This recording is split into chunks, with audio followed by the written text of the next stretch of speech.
हरे कृष्णा, राधे राधे। मैं आज आपको भक्त वत्सल भगवान श्री कृष्ण जी की एक बहुत ही अच्छी कथा सुनाने जा रही हूँ। एक औरत थी एक गांव में, बहुत ही अच्छी औरत थी, बहुत ही सादी सी औरत। अपने परिवार के साथ वो बहुत खुश रहती थी। उसके पति, उसके सास ससुर, उसके बच्चे सब ही उसको बहुत प्यार करते थे। वक्त बीतता गया, बच्चों की शादी हो गई, बच्चे हो गए, सब कुछ अच्छे से हो रहा है। पर वक्त तो सबका बदलता है, हमेशा वक्त अच्छा नहीं होता। अच्छे के बाद बुरे तो होते ही है। कुछ दिनों के बाद उसको कुष्ठ रोग हो गया उस औरत को, और सभी लोगों ने उससे किनारा कर दिया।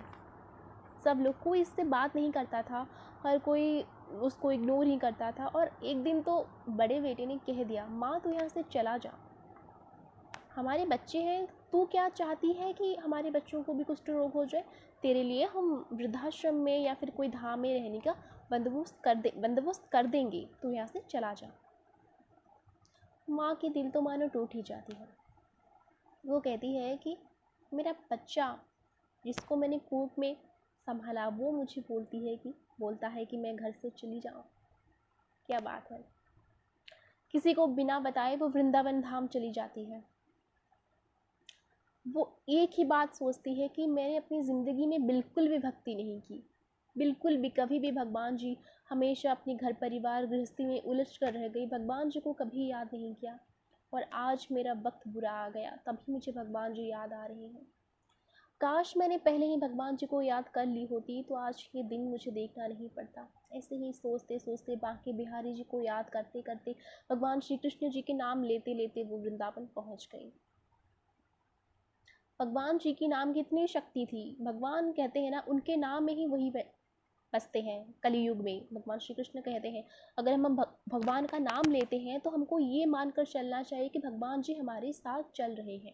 और उसके साथ भगवान चल रहे थे, क्योंकि वो अपने मुंह से भगवान श्री कृष्ण जी का नाम ले रही थी।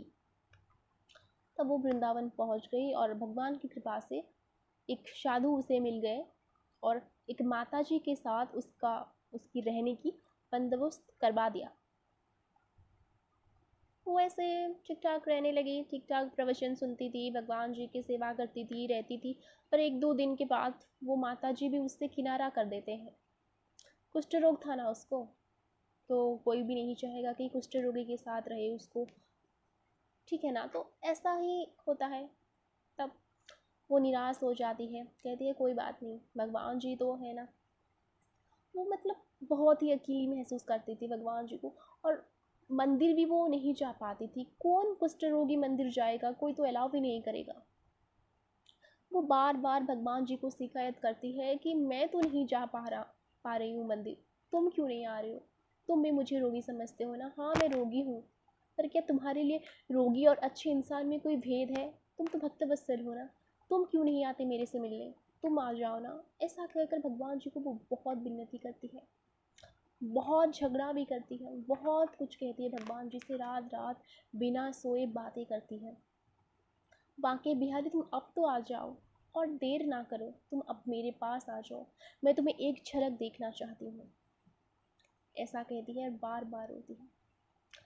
एक दिन क्या हुआ, वो जमुना किनारे नहाने के लिए जाती है, और उस वक्त बहुत ज़ोर से आंधी बारिश हो रही थी, उस वक्त बहुत ज़ोर से। और उसी आंधी में वो जब डुबकी लगा रही है तब वो डूब जाती है, और वो बह जाती है पानी में, वो बह जाती है। उसके बाद वो तो सोच ली थी कि हाँ मेरा ये टाइम ख़त्म हो गया मेरा। ऐसे भगवान बांके बिहारी जी का नाम लेते लेते वो ऐसे ही आंखें बंद ही कर देती है। और जब उसकी आंख खुली ना, चमत्कार ही था। तब वो एक ऐसी जगह पे पहुंच गई थी जहाँ की सारी और रोशनी ही रोशनी। और जब वो अपनी शरीर को देखती है कि कुष्ठ रोग तो बिल्कुल गायब ही हो चुकी थी, कुष्ठ रोग का कोई निशान ही नहीं था।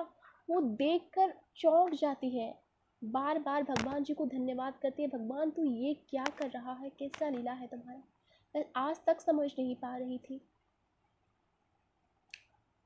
और सभी लोग उसके साक्षी थे, सब लोग देखकर चौंक जाते हैं। जब भी वो माता जी कहानी सुनाती थी तो बार बार वो रोती थी।